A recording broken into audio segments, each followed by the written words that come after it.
Hello everyone. आज हम बात करने वाले हैं एम्पियर सर्किटल लॉ के बारे में। अच्छा, सबसे पहले हम ये जानते हैं कि हम ये लॉ यूज़ क्यों करते हैं। बेसिकली हम ampere circuital law magnetic field find करने के लिए यूज़ करते हैं। अच्छा, अब तुम ये बात पूछोगे कि सर हम बायो-सॉवर्ट्स लॉ ऑलरेडी जानते हैं मैग्नेटिक फील्ड फाइंड करने के लिए, तो फिर इसकी क्या ज़रूरत। बेसिकली ये चीज़ों को थोड़ा सिंप्लीफाई कर देता है। कुछ ऐसे सिस्टम्स होते हैं जिसमें magnetic field ampere circuital law से निकालना आसान हो जाता है। चलो तो हम इसको शुरू करते हैं। सबसे पहले मैं इसके लिए कुछ बात बता देता हूं। इसका स्टेटमेंट लिख लेते हैं सबसे पहले। It states that line integral of magnetic field over a closed loop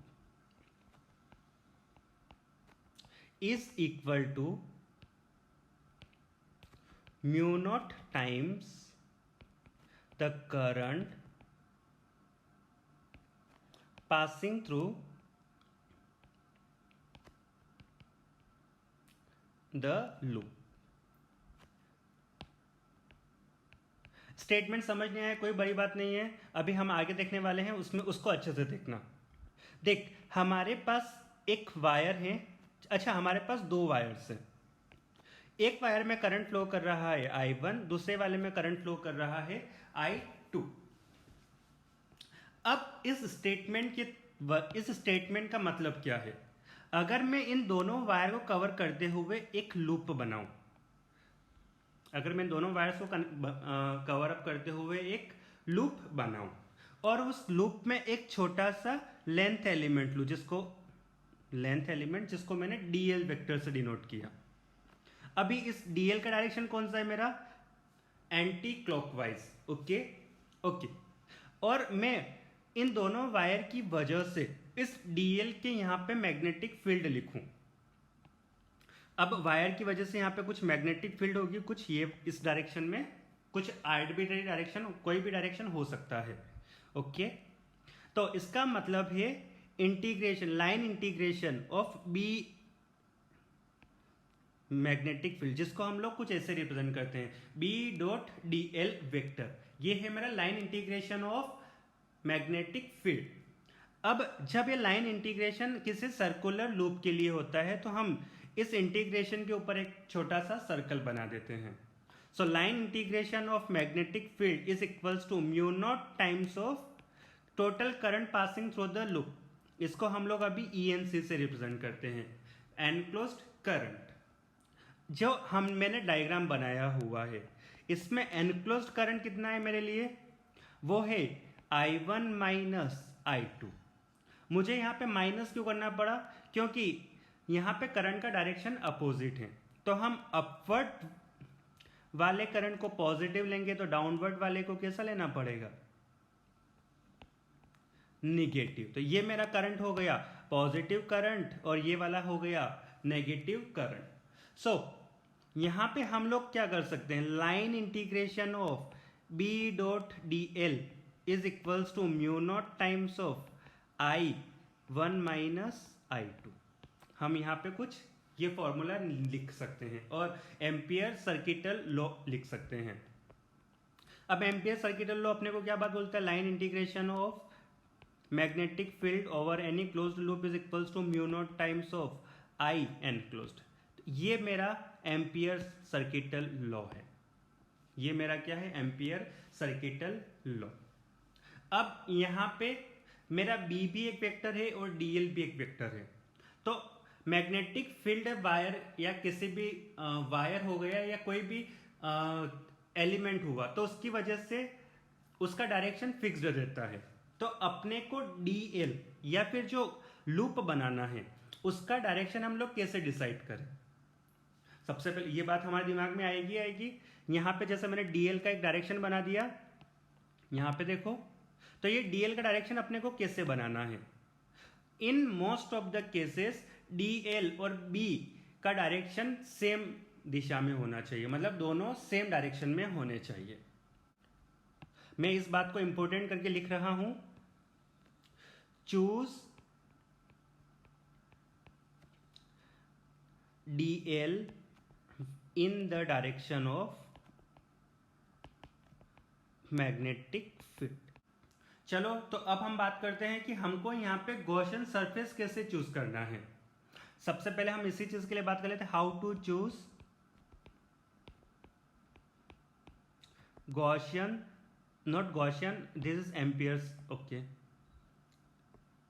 amperes loop, Ampere's loop. अच्छा, मैं बताना भूल गया कि ये जो लूप बनाया था हमने, इसी लूप को हम लोग बोलते हैं एम्पियर्स लूप, ओके। अच्छा, चलो अब अपने को कैसा लूप चूज करना चाहिए उसके बारे में बात करते हैं। सबसे पहले मैं इस फॉर्मूले को वापस से रीराइट कर रहा हूं, cyclic integration of B dot D L is equals to mu not times of I enclosed.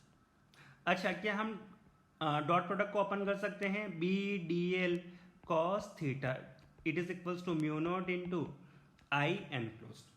अब जो इंटीग्रेशन वाला पार्ट है उसको थोड़ा ध्यान से देखो, इंटीग्रेशन वाले पार्ट को थोड़ा ध्यान से देखो। यहां पे इंटीग्रेशन के अंदर कौन कौन सी चीजें फंसी हुई है, मेरा मैग्नेटिक फील्ड, बी जो है वो मेरा मैग्नेटिक फील्ड, डीएल है मेरे लिए length element on Gaussian on Ampere loop, और थीटा है angle between B vector and DL vector, okay. ये सारी चीजें इस इंटीग्रेशन के अंदर हैं। अब अपने को इंटीग्रेशन को क्या करना होता है, सिंप्लीफाई करना होता है। तो हम एक ऐसा एम्पियर लूप चूज करें कि उस पूरे लूप के ऊपर मैग्नेटिक फील्ड कांस्टेंट रहे।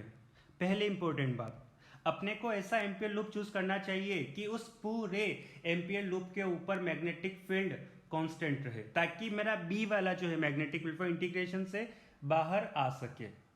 Choose a loop such that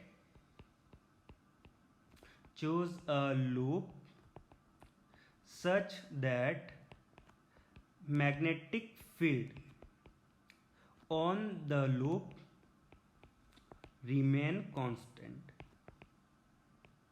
कैसे रहे, कांस्टेंट रहे। सेकेंड इंपॉर्टेंट बात, अब यहां पे हम चाहते हैं कि इस cos थीटा को भी हम लोग एलिमिनेट करें, या फिर एलिमिनेट नहीं करें, इसको भी हम लोग अपना इंटीग्रेशन से बचाएं।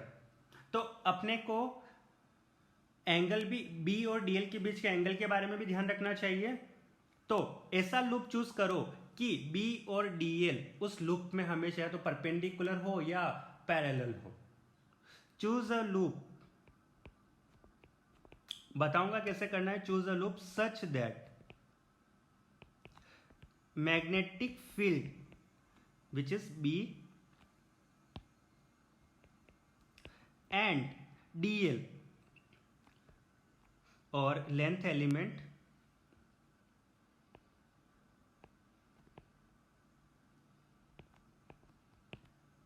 Magnetic field and DL is perpendicular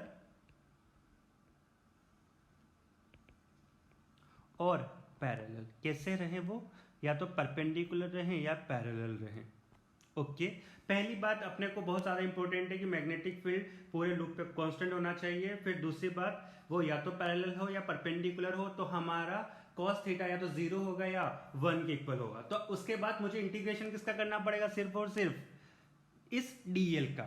अगर मैं इन दोनों को अप्लाई कर दूं यहाँ पे, तो हमारा b भी इंटीग्रेशन से बाहर आ जाएगा। तो अपने को किसका इंटीग्रेशन करना पड़ेगा, सिर्फ और सिर्फ dl का, which is equals to mu not times of I enclosed. तो यहाँ पे हम dl का इंटीग्रेशन आसानी से कर सकते हैं क्योंकि लूप हम चूज कर रहे हैं। तो integration of dl will be equal to total length of the loop. बात समझ में आई। सिर्फ integration of dl will be equal to total length of the loop. आगे बात करेंगे, जैसे हम एग्जाम्पल सॉल्व करेंगे तो अपने को सारी बातें समझ में आएंगी, ओके। अब अपने को एम्पियर सर्किटल लॉ यूज करके प्रॉब्लम कैसे सॉल्व करना है उसकी स्ट्रेटेजी के बारे में बात करते हैं। स्ट्रेटेजी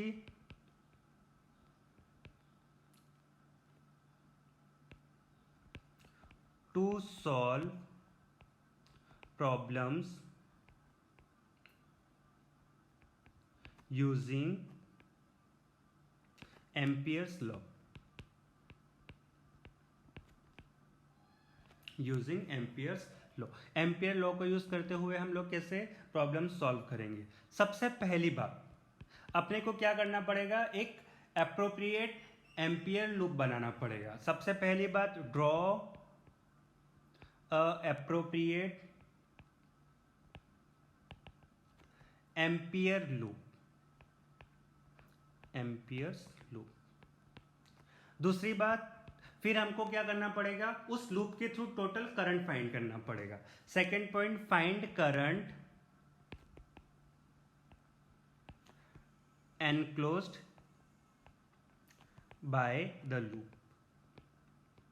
एम्पियर लूप के अंदर कितना करंट है, ऊपर वाला पॉजिटिव नीचे वाला नेगेटिव। ओके। तीसरी बात, फिर अपने को लाइन इंटीग्रेशन फाइंड करना पड़ेगा B.dl। फिर अपने को क्या कैलकुलेट करना है, calculate B.dl। Okay, for closed loop. Then चौथी, फिर अपने को B.dl को equate integration of B.dl vector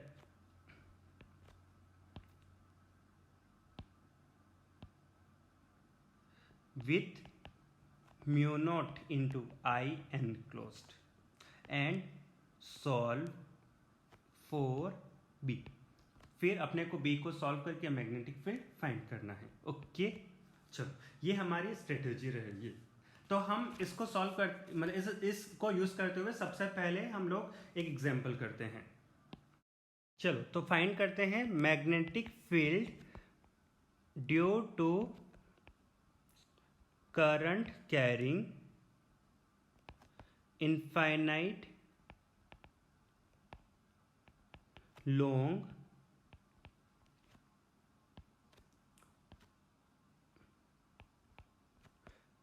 straight conductor।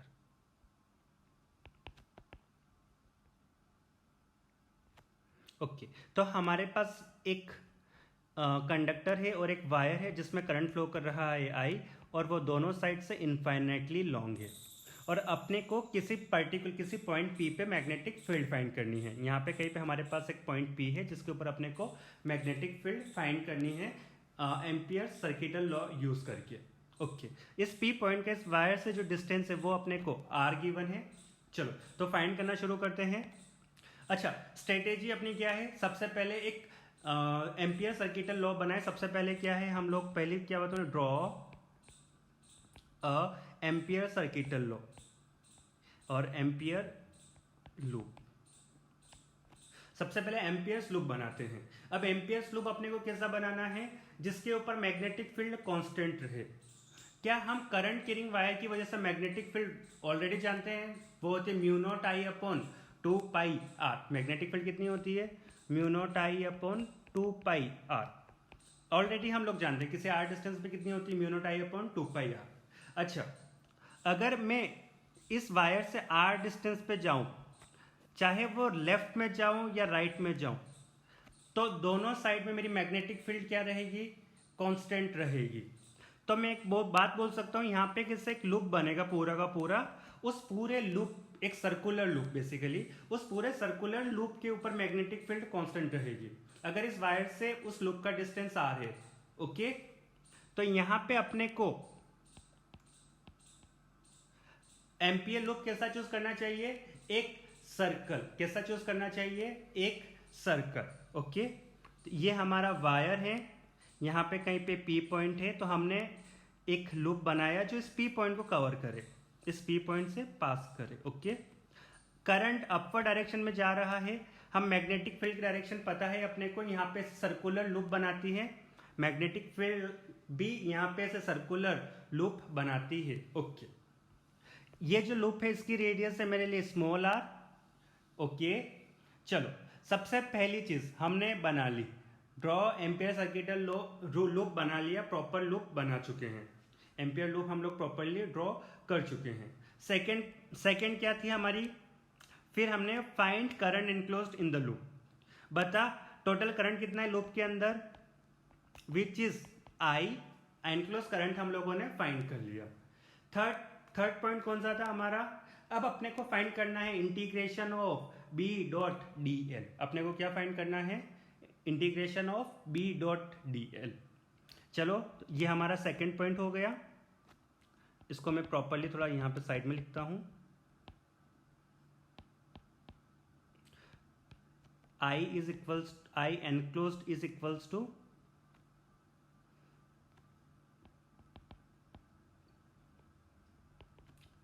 I। Okay, third क्या पॉइंट था हमारा, हमको फाइंड करना है integration of B dot D L.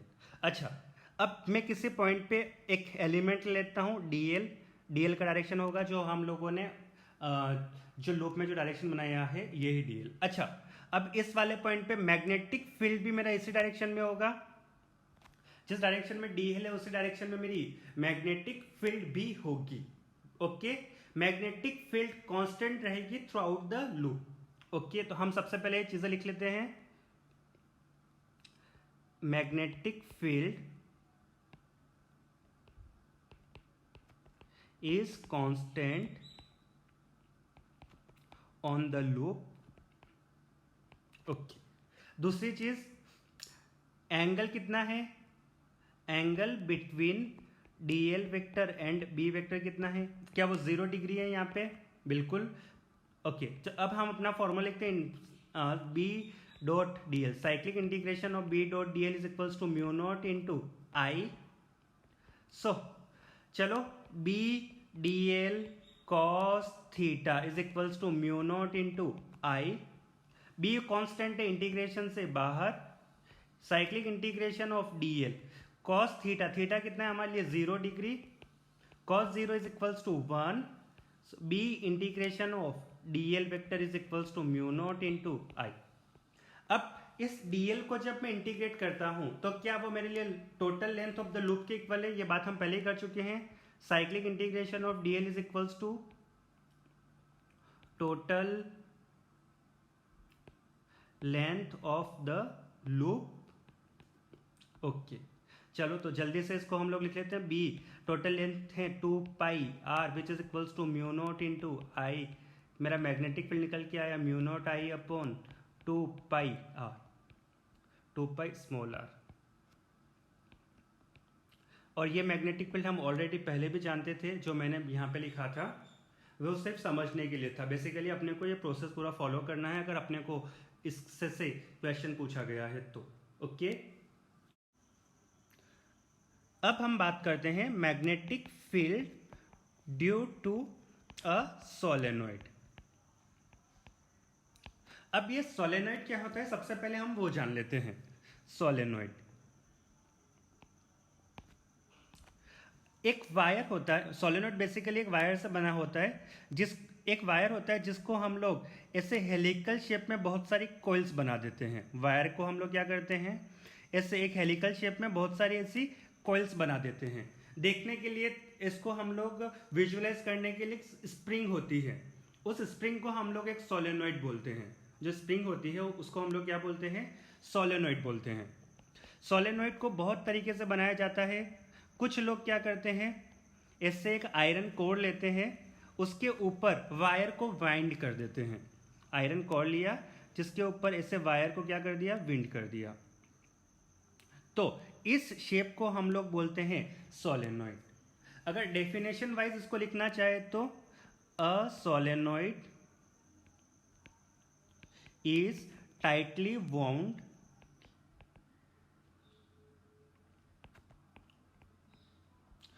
coils of wire. बहुत सारी कॉइल है जिनको हम लोगों ने क्या करा, ऐसे टाइटली वाउंड कर दिया। जैसा मैं स्प्रिंग के बारे में बात करूँ तो एक स्प्रिंग को हम लोग बोलते हैं सोलेनॉइड। ओके, चलो अब सोलेनॉइड में जब हम लोग देखते हैं तो उसमें कुछ टर्म्स होती है। अब इसमें टोटल नंबर ऑफ जो टर्न्स होते हैं उसको हम लोग कैपिटल एन से डिनोट करते हैं। Total number of turns in solenoid, उसको हम लोग डिनोट करते हैं कैपिटल एन से। लेंथ ऑफ सोलेनॉइड, उसको हम लोग डिनोट करते हैं एल से। जो सोलेनॉइड है उसका लेंथ लेट से ये कुछ है एल। ओके, एक और यहां पे टर्म यूज होता है number of turns per unit length. Number of turns per unit length, जिसको जनरली स्मॉल एन से रिप्रेजेंट किया जाता है। तो स्मॉल एन होता है हमारे लिए capital N divided by L के इक्वल। कितना होता है? Capital N divided by L के इक्वल। ओके, अब इस सोलेनॉइड के आसपास मैग्नेटिक फील्ड कैसा होता है मैं उसके बारे में बात करता हूं। Magnetic field lines due to solenoid, due to solenoid. तो सबसे पहले हम इसके लिए, अच्छा, जनरली सोलेनॉइड को हम लोग ऐसे सिलेंडर के फॉर्म में भी रिप्रेजेंट करते हैं। हम क्या करते हैं, ऐसे एक सिलेंडर बना देते हैं। ओके, और उसमें यहां पे ऐसे डॉट बनाते हैं। डॉट मतलब करंट यहां से बाहर आ रहा है और अपोजिट साइड में से क्रॉस का साइन बनाते हैं। क्रॉस का साइन मतलब इधर से करंट अंदर जा रहा है। अगर मैं ऊपर वाले सोलेनॉइड में बात करूं तो मेरा करंट इधर से फ्लो कर रहा है तो कुछ ऐसे करंट जाएगा, तो इधर से जाएगा, इधर से वापस ऊपर। तो अगर मैं इधर इसके बगल वाला इस वाले को देखना, इसको हम देखिए तो यहाँ पे मुझे करंट बाहर आते हुए लगेगा और नीचे वाले एंड पे करंट मुझे अंदर जाते हुए लगेगा। तो हम सोलेनॉइड को बहुत बार इस तरीके से भी रिप्रेजेंट करते हैं। ओके, अच्छा, सोलेनॉइड के आसपास जो मैग्नेटिक फील्ड लाइंस होती है वो बताते हैं। सोलेनॉइड के inside magnetic field line straight lines बनाती है। मैग्नेटिक फील्ड लाइंस कैसे चलती है? एकदम स्ट्रेट पाथ में चलती है। कैसे चलती है? बिल्कुल ही स्ट्रेट पाथ में। अब अगर सोलेनॉइड का लेंथ छोटा है या फिर लिमिटेड है, इनफाइनाइटली लॉन्ग नहीं है, तो कुछ मैग्नेटिक फील्ड लाइंस ऐसे क्लोज्ड लूप बनाती है। कुछ मैग्नेटिक फील्ड लाइंस क्या करती है? इसे क्लोज्ड लूप बनाती है।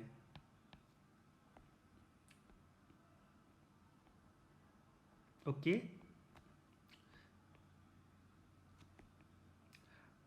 डायरेक्शन ध्यान से देखना। ओके, ओके, अगर सोलेनॉइड फाइनाइट लेंथ का है तो, अगर सोलेनॉइड इनफाइनाइट लेंथ का है,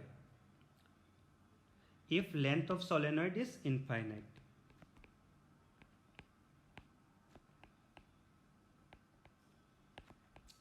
इनफाइनाइट। ओके, तो हमारा जो सोलेनॉइड होता है उसको मैं ऐसे ही बना देता हूं। ये इनफाइनाइटली लॉन्ग, इधर भी इन्फिनिटी पे जा रहा है, इधर भी इन्फिनिटी पे जा रहा है। तो उसके अंदर मैग्नेटिक फील्ड लाइंस तो बिल्कुल स्ट्रेट होती है, लेकिन बाहर की तरफ मैग्नेटिक फील्ड जीरो हो जाता है, क्योंकि कोई भी मैग्नेटिक फील्ड लाइन कभी भी घूम के वापस नहीं आ पाती। जैसा कि यहाँ पे ये जो बाहर एक दो मैग्नेटिक फील्ड लाइन है, ये वापस ऐसे सर्कुलर लूप बना रही है। तो जब ये इनफाइनाइटली लॉन्ग हो जाएगा तो कोई भी कोई भी मैग्नेटिक फील्ड लाइन ऐसे सर्कुलर लूप नहीं बनाएगी। इसलिए मैग्नेटिक फील्ड आउटसाइड अ इनफाइनाइट लॉन्ग सोलेनॉइड जीरो होता है। इंपॉर्टेंट बात, magnetic field outside the infinite long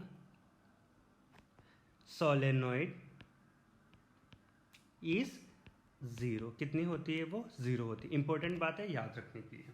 okay, चलो अब हम फाइंड कर लेते हैं magnetic field inside the solenoid, infinitely long solenoid कितनी होती है।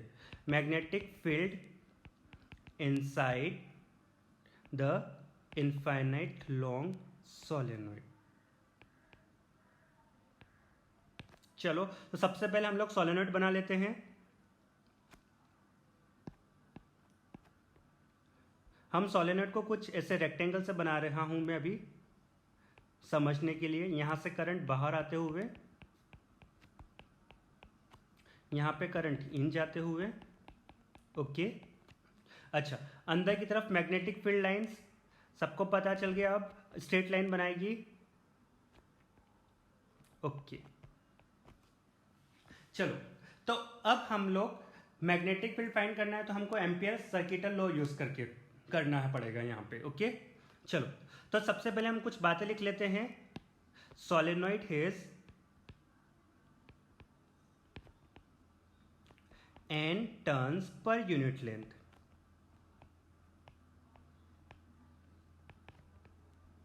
कितने टर्न्स है इसमें? n turns per unit length. And current I in it, okay. ये चीजें अपने को लिखनी पड़ेगी। अब हम फाइंड करते हैं मैग्नेटिक फील्ड। तो using ampere circuital law, using ampere circuital law और एम्पियर सर्किटल लॉ। चलो, तो जल्दी से मैं इस डायग्राम को कॉपी कर लेता हूं समझने के लिए। अब अपने को क्या करना है, यहाँ पे एक एम्पियर लूप लेना है। अपने को क्या करना है? एक एम्पियर लूप लेना है। अब हम यहाँ पे एक एम्पियर लूप कैसा चूज करें? अच्छा, अगर मैं एम्पियर लूप कंप्लीटली आउटसाइड ले लेता हूँ, मतलब मैं अगर अपना लूप यहाँ पे कहीं पे बना देता हूँ, तो इस एम्पियर लूप के थ्रू टोटल करंट कितना? 0। तो मैग्नेटिक फील्ड कितनी होगी? 0 होगी। मतलब मैं इसे एक ampere loop completely outside the solenoid नहीं बना सकता, मैं कंप्लीटली इनसाइड बना लेता हूं। हमने क्या करा? एक लूप बना दिया which is completely inside the solenoid. अच्छा, अभी भी इस लूप के थ्रू करंट कितना पास कर रहा है? 0, क्योंकि इसके थ्रू कोई भी वायर पास नहीं कर रहा, कोई भी करंट पास नहीं कर रहा है। तो यहाँ पे भी मैग्नेटिक फील्ड कितनी होगी? 0 होगी। तो हमको ना अंदर लूप ले सकते हैं कंप्लीटली, ना बाहर कंप्लीटली लूप ले सकते हैं। अपने को एक ऐसा लूप लेना चाहिए जो आधा बाहर हो और आधा अंदर हो।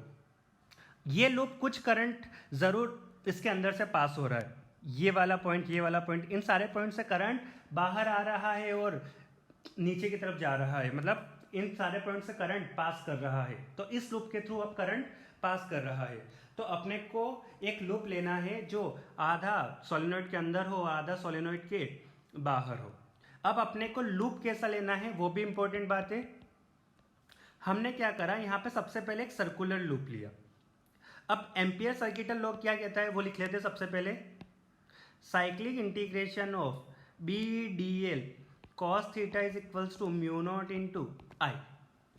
अब हमको एक बात पता है, अपने को ऐसा लूप लेना चाहिए जिसमें बी उस पूरे लूप के ऊपर कांस्टेंट रहे।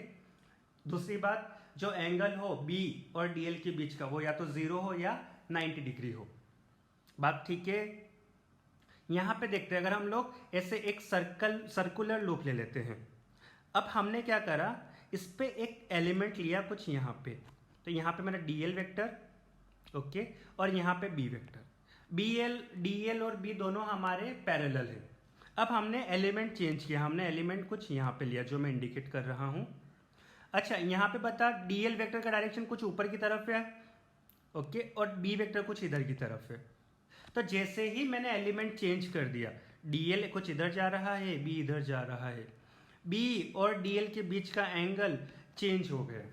तो यहाँ पे हमारे लिए इंटीग्रेशन थोड़ा टफ हो जाएगा, हमारे लिए इंटीग्रेशन थोड़ा हार्ड हो जाएगा, क्योंकि यहाँ पे एंगल भी वेरी कर रहा है।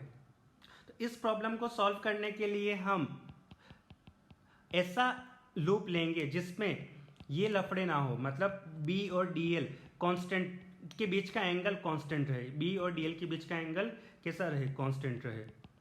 जस्ट अ मिनट, ओके, मैं वापस उसको लिख देता हूँ। Integration of B D L cos theta is equals to mu not into I. अब इस प्रॉब्लम को सॉल्व करने के लिए हम एक रेक्टेंगुलर लूप लेते हैं। कैसा लूप लेते हैं? ऐसा एक रेक्टेंगुलर लूप लेते हैं जिसको हम लोग नाम दे देते हैं ए बी सी डी, और डायरेक्शन कुछ ये है डीएल का, ओके। तो ये हमने लिखा यहाँ पे, लूप बना दिया, उसको नाम दे दिया। चलो, अब इसको स्टेटमेंट के फॉर्म में लिख लेते हैं। Take a ampere loop, take a rectangular ampere loop A B C D, okay. Then अब हम लिखेंगे cyclic integration of B D L cos theta will be equal to mu not into I. और ये जो cyclic integration है किस loop के ऊपर हो रहा है? ए बी सी डी के ऊपर हो रहा है। अब देख यहां पे एक रेक्टेंगुलर लूप लेने का फायदा क्या हुआ? अगर मैं ब्रांच बी सी देखूं, कौन सी वाली ब्रांच? बी सी, ये वाली ब्रांच देखो। इस पूरी ब्रांच में मेरा जो डीएल वेक्टर है कुछ इस डायरेक्शन में होगा, ओके, और बी वेक्टर भी हमारा इसी डायरेक्शन में होगा। बी और डीएल के बीच का angle 0 degree, integration cos 0 which is 1, integration थोड़ा सिंपल होगा। सी डी वाली ब्रांच देख, सी डी वाली ब्रांच, ये तो मेरा ए बी ब्रांच के लिए हो गया। सी डी वाली ब्रांच देख, सी डी में बता मेरा बी वेक्टर तो अभी भी इसी डायरेक्शन में, लेकिन डी एल ऊपर की तरफ है। बी और डी एल दोनों परपेंडिकुलर, तो यहाँ पे cos थीटा कितना हो जाएगा? cos 90 which is 0। तो हमने हमारी प्रॉब्लम को थोड़ा सिंप्लीफाई कर लिया। अब हम इसको आगे कैसे सॉल्व करते हैं देखो। अब हम क्या कर रहे हैं, इस पूरे इंटीग्रेशन को A B C D B D L cos theta, इसको हम लोग 4 अलग अलग पार्ट में ब्रेक कर रहे हैं। अब तुम यहाँ पे ध्यान से देख सकते हो, बी सी ब्रांच में एंगल अलग है, सी डी ब्रांच के लिए एंगल अलग है, ए डी के लिए कुछ अलग है, ए बी के लिए कुछ अलग है। तो हमने क्या करा, इस पूरे इंटीग्रेशन को 4 पार्ट में डिवाइड कर दिया। Cyclic integration along the branch AB B dl cos theta plus cyclic integration along BC B dl cos theta plus cyclic integration about CD B dl cos theta plus cyclic integration about AD or DA, sorry, D A B D L cos theta. हमने पूरा जो हमारा integration वाला part था उसको हम लोगों ने 4 अलग अलग पार्ट में ब्रेक कर लिया। ये तो हमने अपना पहला प्रोसेस फॉलो कर लिया। फर्स्ट पॉइंट हो गया था अपना, हमने क्या करा, एक लूप ले लिया और उसको कुछ लिख लिया। सेकेंड बात, total current inside the loop देखते हैं। Total current inside loop A B C D. अच्छा, वापस हम अपने लूप पे जाते हैं। लेट से जो लूप का लेंथ है वो एल है। लूप का लेंथ कितना है? वो है हमारे पास एल। ये जो लेंथ है ये हमारे पास कितनी है? एल है, ओके। अच्छा, अगर तुम ध्यान से देखो तो यहाँ पे 1 2 3 4 5 ऐसे बहुत सारे पॉइंट्स है जिनसे करंट बाहर आ रहा है। तो टोटल करंट कितना होगा इसके अंदर, मतलब एल लेंथ के अंदर कितने नंबर ऑफ रिंग्स हैं? जितनी नंबर ऑफ रिंग्स, जितनी रिंग्स होंगी उतना करंट इसके इनसाइड से फ्लो करेगा। अगर एक रिंग हुई तो उसकी वजह से आई, 2 रिंग हुई तो 2i, 3 रिंग हुई तो 3i।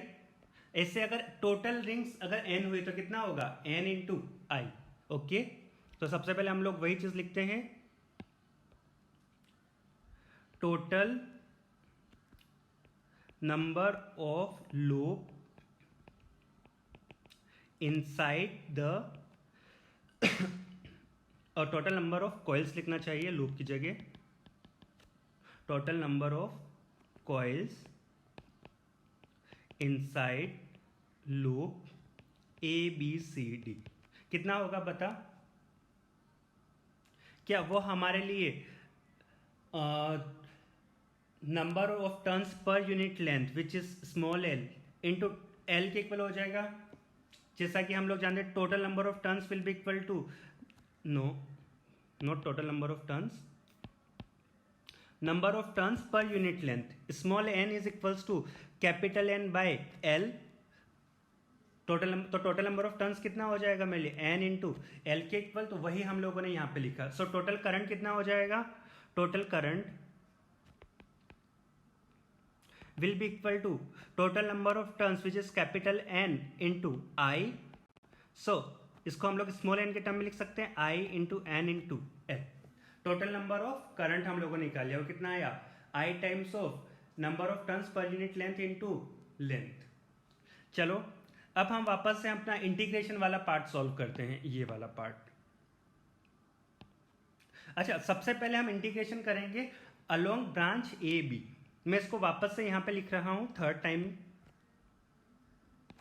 अपना point 3। So cyclic integration about A B C D B D L cos theta is equals to cyclic integration about AB B dl cos theta plus cyclic integration B dl cos theta plus B dl cos theta plus B dl cos theta। A B के, ये B C के about, ये C D के about, ये D A के about. Okay, जब हम branch A B के लिए बात कर रहे हैं, चलो वापस हम अपना डायग्राम देखते हैं। ए बी, अच्छा ए बी के लिए, ए बी ब्रांच के लिए तुम ध्यान से देखो, क्या बी और मैग्नेटिक फील्ड और डीएल के बीच का एंगल 90 डिग्री है? ध्यान से देखो। So for branch A B मेरा नीचे की तरफ तो था मेरा डीएल वेक्टर और इधर की तरफ है मेरा B vector. Okay, so theta कितना हुआ मेरे लिए? थीटा कितना हुआ? 90 degree. So integral of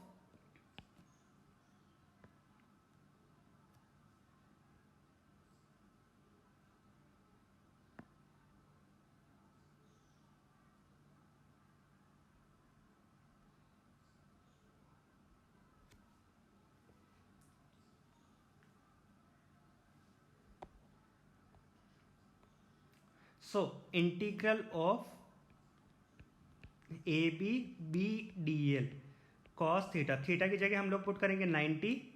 so it will be like A B B D L cos 90 degree. So जैसे ही कॉस 90 कितना होता है? 0, तो ये आ गया मेरे लिए 0। यहाँ पे ए बी के लिए थीटा कितना मिला अपने को? 90 डिग्री। तो ये जो टर्म हुई मेरे लिए पूरी की पूरी क्या हो गई? 0 हो गई।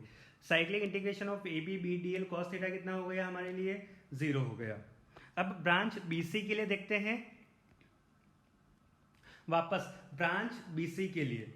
अब अंदर की तरफ मैग्नेटिक फील्ड है हमारा बी, अंदर की तरफ हमारा मैग्नेटिक फील्ड है बी। यहां पे बीसी के लिए मैंने कुछ गलत बता दिया था,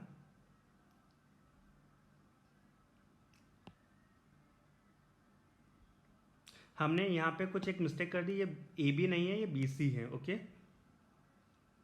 ए बी नहीं है, ये है मेरे लिए बी सी ब्रांच। ओके, अच्छा बी सी के लिए बी और डी एल के बीच का एंगल कितना है हमारा? 0 डिग्री। ओके, और बी और डी एल दोनों कैसे हमारे लिए? पैरेलल। तो यहाँ पे थीटा हो गया हमारे लिए 0 डिग्री। वापस से सी डी के लिए बता, सी डी के लिए वापस से एंगल 90 डिग्री हो गया। तो यहाँ पे सी डी के लिए हमारा थीटा कितना हो गया? 90 डिग्री। डीए के लिए बता, थीटा मेरा कितना हो गया? अच्छा, अगर डीए ब्रांच के लिए मैं देखूं, डीए ब्रांच इस सोलेनोइड के बाहर है। बाहर मैग्नेटिक फील्ड कितनी होती है? 0। बाहर मैग्नेटिक फील्ड कितनी होती है? 0 होती है। तो डीए के लिए बी कितनी है हमारी मैग्नेटिक फील्ड? वो है 0। अब तुम ध्यान से देखो तो ए बी वाला जो टर्म है cos 90 0, तो ये मेरे लिए हो गया 0। वापस से cos 90, तो ये भी हो गया मेरे लिए 0। डीए के लिए मैग्नेटिक फील्ड 0 है, तो ये टर्म भी हो गई मेरे लिए 0। तो ये तीनों की तीनों चीजें मेरे लिए 0 हो गई। तो कौन सी चीज बची? सिर्फ और सिर्फ cyclic integration of B D L cos theta. इसको हम लोग आगे देखते हैं फिर। So cyclic integration of A B C D B D L cos theta is equals to cyclic integration about B C B D L. वहां पे theta तो हमारा 0 डिग्री हो गया, तो cos 0 विच इज 1। ओके, अब अंदर की तरफ जो मैग्नेटिक फील्ड है वो मेरे लिए कांस्टेंट है, तो वो इंटीग्रेशन से वापस से बाहर B C into D L. Okay, तो क्या हम इस ब्रांच को जब हम इंटीग्रेट करेंगे, डीएल को जब हम इंटीग्रेट करेंगे इस बीसी के लिए, तो क्या वो लेंथ ऑफ बीसी के इक्वल आएगा? लेंथ एलिमेंट है तो उसका टोटल लेंथ हो जाएगा which is L. So B into L. तो हमारा cyclic integration of B D L cos theta A B C D के अबाउट कितना आया? B into L. अच्छा, मैं कुछ ऊपर चलते हैं वापस से। टोटल करंट को हम इक्वेशन, चलो सबसे पहले हम कुछ इक्वेशंस को नाम दे देते हैं। तो इसको मैं इक्वेशन 1 नाम दे देता हूँ, टोटल करंट वाली को इक्वेशन 2 नाम दे देते हैं, जो अभी हम लोगों ने सॉल्व किया इसको हम लोग इक्वेशन 3 नाम दे देते हैं। तो 1 2 3 को हम लोग कंबाइन कर सकते हैं, कंबाइन 1 2 एंड 3। तीनों को जैसे हम कंबाइन करेंगे तो राइट हैंड साइड पे आएगा B into L will be equal to mu not times of total current which is I into N into L. Total current हमने कहाँ पे लिखा हुआ है, यहाँ पे लिखा हुआ है I into small N into L. तो यहाँ पे अगर मैं दोनों साइड देखूँ तो एल से एल कैंसिल हुआ मेरे लिए, टर्म क्या बची, magnetic field inside a solenoid कितना आया, mu not times of small N into I. So magnetic field inside a solenoid कितना होता है, mu naught N into I, जहां पे n है number of turns per unit length और I है करंट इन द सोलेनोइड। अच्छा, अब इसके जैसा हमारे पास एक और क्वेश्चन होता है, मैग्नेटिक फील्ड इनसाइड अ टॉरॉइड। अभी टॉरॉइड क्या होता है, बेसिकली सोलेनोइड लो और उसके दोनों एंड्स को एक दूसरे से मिला दो, जो शेप बनेगा उसको हम लोग बोलते हैं टॉरॉइड। मतलब सर्कुलर सोलेनोइड को हम लोग बोलते हैं टॉरॉइड, जिसका कुछ ये मैंने डायग्राम बना दिया है। ओके, अब इस टॉरॉइड को हम लोग बहुत बार ऐसे बनाया जाता है, एक सर्कल और ऐसे बाहर की तरफ एक और सर्कल। ओके, और इन दोनों सर्कल के ऊपर वायर को वुंड कर दिया जाता है। तो यहां से करंट बाहर आते हुए यहां पे करंट इनसाइड जाते हुए। क्लियर बात है। अब यहां पे मैग्नेटिक फील्ड लाइंस कैसी होगी, हम लोग मैग्नेटिक फील्ड लाइंस के लिए बात कर लेते हैं। Magnetic field lines inside toroid, सीधी बात है, एक सोलेनोइड के अंदर स्ट्रेट लाइंस होती है, तो यहां पे वही मैग्नेटिक फील्ड लाइन अब सर्कुलर लूप्स बनाएगी कुछ इस तरीके से। ओके, ऐसे बहुत सारे लूप होंगे, मैं एक ही बना रहा हूं सिर्फ समझने के लिए। ओके, बाहर की तरफ मैग्नेटिक फील्ड कितना होगा, तो कोई बता सकता है, क्या वो जीरो होगा? बिल्कुल, magnetic field outside the torrid भी कितना होगा, जीरो होगा। जैसे कि हमारा एक सोलेनोइड के बाहर, इन्फिनिटी लॉन्ग सोलेनोइड के बाहर मैग्नेटिक फील्ड कितना होता है, zero. Same magnetic field outside the solenoid भी होता है जीरो। चलो मैग्नेटिक फील्ड इनसाइड फाइंड करते हैं। उसके लिए हम लोग कुछ चीजें पहले लिख लेते हैं। Let the number of turns be n, total number of turns इसके n। Okay, we have to find magnetic field inside the toroid at distance R from its centre. मतलब कि इसका सेंटर कुछ यहाँ पे है, उससे आर डिस्टेंस पे, मतलब यहाँ पे कहीं पे अपने को क्या फाइंड करना है, मैग्नेटिक फील्ड फाइंड करना है। ओके, चलो तो सबसे पहले अपने को क्या करना पड़ेगा, एम्पियर सर्किटल लॉ यूज करना पड़ेगा। तो उसका पहला प्रोसेस, चलो यूजिंग एम्पियर सर्किटल लॉ, सबसे पहला काम क्या करना पड़ता है अपने को, एक लूप, एम्पियर लूप लेना पड़ेगा, ऐसा लूप जिसपे magnetic field lines, sorry magnetic field और डीएल दोनों कैसे हो, पैरेलल हो या परपेंडिकुलर हो। तो यहाँ पे क्लियरली दिख रहा होगा, जैसा मैग्नेटिक फील्ड लाइन बन रही है वैसा ही हम लोग लूप लेंगे जिसका रेडियस होगा आर। ठीक है ये बात? ओके, तो ये है हमारे लिए एम्पियर लूप, समझ में आया ग्रीन वाला? ओके, चलो तो जल्दी से हम अपना सेकंड काम करते हैं। पहला चीज लूप बना लिया, दूसरा काम क्या, total current inside the loop कितना होगा। अच्छा, वापस वही हम लोग सोलेनोइड वाला कॉन्सेप्ट यूज करेंगे। देख कितना करंट इस लूप के थ्रू पास करेगा, जितना इसमें जितने नंबर ऑफ इसमें रिंग्स होगी, टोटल नंबर ऑफ रिंग्स हैं n, तो टोटल नंबर ऑफ करंट कितना हो जाएगा n into I. Total current through ampere loop वो कितना हो जाएगा, capital and total number of turns into I. देख ये जो लूप है पूरा का पूरा रिंग, जितना भी रिंग्स है उन सबको कवर अप कर रहा है। ओके, तो अब हम एम्पियर सर्किटल लॉ से बोल सकते हैं integration of B D L cos theta will be equal to mu not into I, cyclic integration. अगर हम इस पूरे लूप के ऊपर बात करें तो देख मेरा b का डायरेक्शन मैं किसी पॉइंट पे बनाता हूं, तो इस डायरेक्शन में मेरा है b वेक्टर। यहां पे अगर मैं dl वेक्टर लेता हूं तो dl और b दोनों पैरेलल होंगे, dl और b मेरे कैसे होंगे, पैरेलल होंगे। So angle between dl and b vector वो है मेरे लिए 0 डिग्री। चलो तो हम integration of b dl cos 0 which is 1 is equals to mu not into I. पूरे एम्पियर लूप पे मेरा मैग्नेटिक फील्ड भी कांस्टेंट रहेगा, तो मैग्नेटिक फील्ड इंटीग्रेशन से बाहर integration of dl is equals to mu not into I. Equation 1 को use करके हम लोग मैग्नेटिक फील्ड सब्स्टिट्यूट कर लेते हैं, सॉरी करंट सब्स्टिट्यूट कर लेते हैं which is capital N into I. So B, अच्छा dl which is length of the loop, integration of dl will give us total length of the loop which is 2 pi into r mu naught n into I.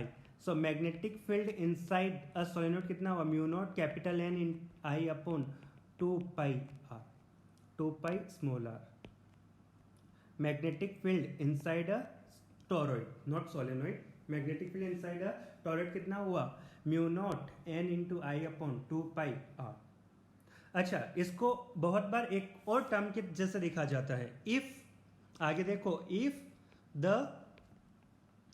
Average radius of toroid is are.